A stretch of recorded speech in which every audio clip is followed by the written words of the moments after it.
Peratta government LP സ്കൂളിൽ 71ാമത് വാർഷികാഘോഷം സംഘടിപ്പിച്ചു. പരിപാടിയോടൊപ്പം 26 വർഷത്തെ സുദീർഘ സേവനത്തിനു ശേഷം സർവീസിൽ നിന്ന് വിരമിക്കുന്ന ഹെഡ്മിസ്ട്രസ് ഷീന ടീച്ചർക്കുള്ള യാത്രയപ്പ് സമ്മേളനവും നടത്തി. പരിപാടിയുടെ ഉദ്ഘാടനം പായം പഞ്ചായത്ത് പ്രസിഡന്റ് അഡ്വക്കേറ്റ് വിനോദ് കുമാർ നിർവഹിച്ചു. വിവിധ പരിപാടികൾ അവതരിപ്പിക്കാൻ ഒരുങ്ങി നിൽക്കുകയാണ്.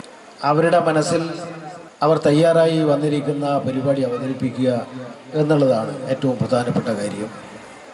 അവരെ അനുഗമിച്ചുകൊണ്ട് രക്ഷിതാക്കളും ഇവിടെ എത്തിച്ചേർന്നത് അതൊക്കെ മനസ്സിൽ വെച്ചുകൊണ്ടാണ്. അപ്പം അതുകൊണ്ട് സാംസ്കാരിക സമ്മേളനത്തിൽ വിശദമായി എന്തെങ്കിലും സംസാരിക്കണം എന്ന് ആഗ്രഹിക്കുന്നില്ല. നേരത്തെ സ്വാഗതം പറയുന്ന സന്ദർഭത്തിൽ നജ്മ ടീച്ചർ ചില കാര്യങ്ങളിവിടെ സൂചിപ്പിച്ചിട്ടുണ്ട്. പെരുമാറ്റച്ചട്ടം നിലനിൽക്കുന്നതുകൊണ്ട് അതിലേക്ക് ഞാൻ കടക്കുന്നേയില്ല.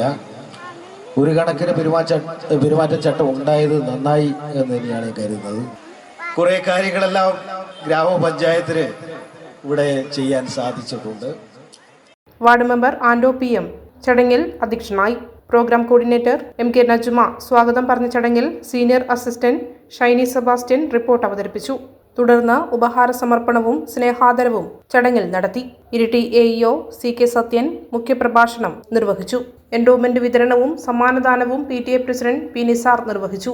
ഇരിട്ടി BPC K നിഷാന്ത് കലാശാസ്ത്രമേള അനുമോദനം നടത്തി. ഉളിക്കൽ ഗ്രാമപഞ്ചായത്ത് വികസനകാര്യ standing committee chairperson Sameena Nasar, Ulikkal panchayat ward member Nishad Joseph, mother PTA president Jinsy Thomas, PTA vice president Viju KJ, school leader master Adon Philip, saint Antony school headmistress Jessy Antony, Biju Vengalappally, Ashraf Palissery, Omanakuttan തുടങ്ങിയവർ ചടങ്ങിന് ആശംസകൾ നേർന്ന് സംസാരിച്ചു. ഷീന TCV ചടങ്ങിൽ മറുപടി പ്രസംഗം നടത്തി. ജിഷ അഭിലാഷ്, വിജയ് ബെന്നി, K ലൗലിത തുടങ്ങിയവർ ചടങ്ങിൽ പങ്കെടുത്തു. സ്റ്റാഫ് സെക്രട്ടറി ജയ്സന ജയകുമാരി AJ ചടങ്ങിൽ നന്ദി അറിയിച്ചു. തുടർന്ന് രക്ഷിതാക്കൾക്കും കുഞ്ഞുങ്ങൾക്കും സ്നേഹവിരുന്നും കുട്ടികളുടെ വിവിധ കലാപരിപാടികൾ അരങ്ങേറുകയും ചെയ്തു.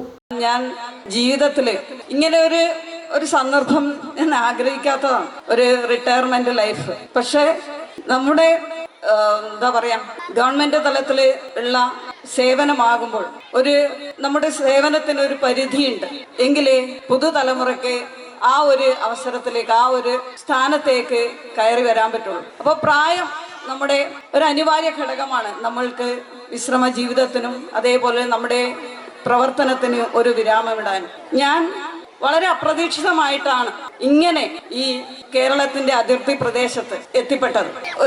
ഇങ്ങനെ ദൂരം ഏതെങ്കിലും ഒരു സ്ഥലത്ത് പോകേണ്ടി വരും എന്നുള്ളത് കൊണ്ട് തന്നെ ഞാൻ HM പ്രൊമോഷനെ പൊതുവെ താല്പര്യപ്പെട്ടിരുന്നില്ല. പക്ഷേ ഈ ഒരു വർഷം ആണ് എൻ്റെ റിട്ടയർമെന്റ് എന്ന് എനിക്ക് അറിയുന്നത് കൊണ്ട് തന്നെ ഒരു വർഷം ഈ HM ഹെഡ്മിസ്ട്രസ്, അതായത് പ്രധാന അധ്യാപിക എന്ന ഒരു സ്ഥാനം എങ്ങനെയാണ് ഒന്ന് അനുഭവിച്ചറിയുക എന്ന് ഞാൻ തീരുമാനിക്കുകയും അങ്ങനെയാണ് ഇങ്ങനെ ഒരു പ്രദേശത്ത് അപ്രതീക്ഷിതമായിട്ട് ഞാൻ എത്തിപ്പെട്ടത്.